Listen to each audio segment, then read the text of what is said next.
They just threw Lawrence Fox off for making his kind of comments about that female. And then they threw off Dan Wooten, and then another guy, Calvin, someone off. Well, there was the first one was Mark Stein, who was thrown off because he got too close to the truth on climate change. You know, he's done a heck of a lot of research on climate change. He knew what he was talking about. And he was getting too close to the truth. He was saying too much. Ofcom wasn't happy. Well, that's confirmation you're on the right track when Ofcom's not bloody happy. Started by Tony Blair, by the way. That's how bad it is. And they manipulated him out. If you go so far, and it's not very far into the alternative GB News, but it's better than the BBC. And then, if anyone goes too far, they're out. So it's a fake alternative, really. Right. I mean, when you've got Conservative members of Parliament as presenters of GB News, it ain't alternative, but it can appear so to some people. And of course, it's nice that certain questions are asked that aren't asked by the mainstream. But this is what I mean, Brian. This is why it's so important. Here and no further. And so what I'm doing in the last two books, The Trap and the Dream, is my question all the time has been, why? And why is this happening? And okay, we can see the Klaus Schwab, Bill Gates level of this, the World Economic Forum and all this stuff. But what's that part of? What is controlling that? And when we get there, what is controlling that? And when you go through that process, you realize that the Klaus Schwab, Bill Gates level of this is minute compared with the full scale of actually what we're part of. And if we don't understand that, if we don't grasp the true scale and the true nature of human control, which is all founded on perceptual control, then we'll be poking around in the symptoms. Klaus Schwab, Bill Gates, Anthony Fauci, and all this stuff. Trudeau, all the rest of them. We're poking around in that, but we won't see, A, what that is just a small part of, and B, how we can bring this house of cards down, because that's all it is.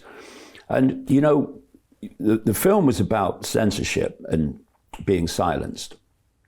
And the foundation reason for censorship is control of perception.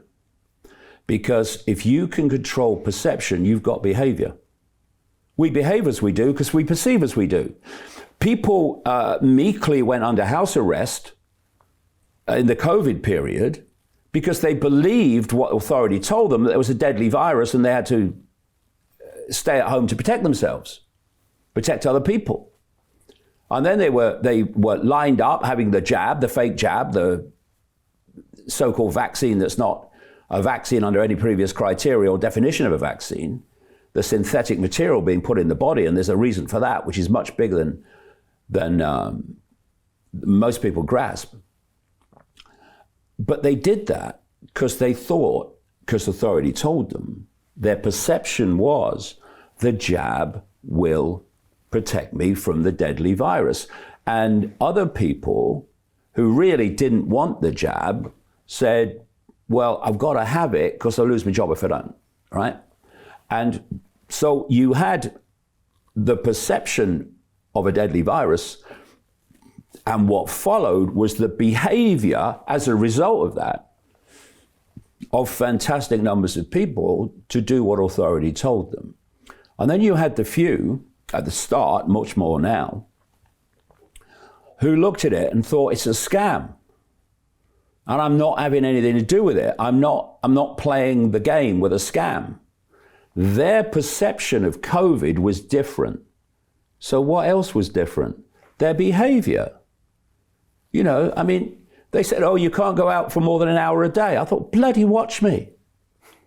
You can't do this, you can't do it. Watch me. You know, walk down the street and people are going around you. I didn't go around anybody because I wasn't frightened of anybody. But they were frightened of me because they were frightened of everybody. And so they did this big turn around you in the street and you just shake your head. The point being that the behavior of those two very different behavioral groups came from the two very different perceptions of the COVID hoax, the COVID scam, the COVID narrative. And it's the same with every perception. So you go another step back. Behavior comes from perception. Where does perception come from? It comes from information received. So it could be the BBC News, if you're really crazy. It could be a post on Facebook. It could be any source of information. It could be a personal experience. From these information sources, you form your perception. And from perception, you form your behavior. So control of the information from which people form their perception is absolutely crucial to this sequence. And therefore, if you want them to believe a narrative, perceive a narrative, behave on the basis of that narrative, then you don't want other narratives that could give people a different perception of a situation, the world, or self-identity.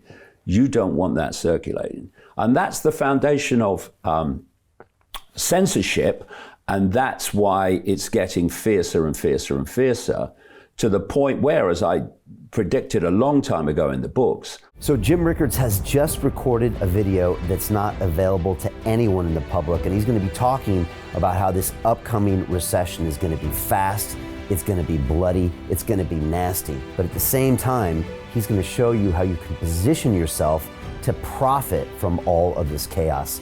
Now, we've made this video only available to our viewers. Go to londonreal.tv/Jim. Watch that immediately. I can't say enough good things about Jim Rickards. He understands the global economic system better than any guest I've ever had on London Real.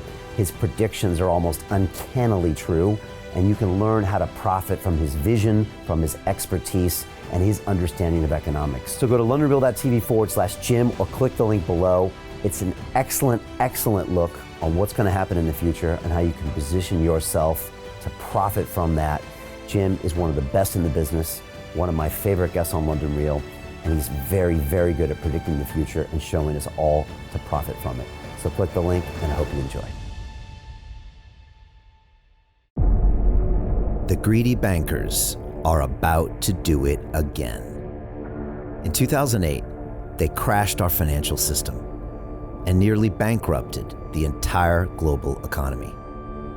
Then they received trillions of dollars in government bailouts. And after, they demanded fat bonuses paid for by you, the taxpayer. It turns out the banks haven't just been screwing the American taxpayers, they're also screwing over their investors. Turns out the banking industry is the worst place you could put your money, despite enormous taxpayer bailouts. Now the bankers are back to take away your financial freedom. They lie and tell you that cryptocurrency isn't safe. They try to make it illegal for you to choose how to invest your hard-earned money. They lie and say cryptocurrency is used by money launderers and criminals. But look at the record. It's the banks themselves that launder hundreds of billions of dollars every year to the biggest criminal operations in the world. Leaked documents have revealed how some UK banks have helped criminals, money launderers and Russians under sanctions. American authorities discovered that the Sinaloa cartel moved $881 million through HSBC accounts as bank officials turned a blind eye to the illegality. The bankers lie and say cryptocurrency is not a real investment. Meanwhile, the smartest CEOs in the world are buying billions and billions of it. The truth is that banks lie about cryptocurrency because it makes them scared. The banks take $9 trillion per year of your hard-earned money, and they are worried that they will finally be exposed. They're scared because crypto means they can no longer control your money, which means they can no longer control you. They are scared because you might actually understand your money and intelligently decide what to do with it. Now is the time for us to come together, fight back, and take control. It's time to educate ourselves, our families, and our communities. Because financial education means financial freedom. We know that cryptocurrencies will help us build the new decentralized financial system of the future. A banking system that is of the people, by the people, and for the people. A banking system where access to finance is a fundamental human right. A banking system that is free and fair and welcomes all humans on this earth.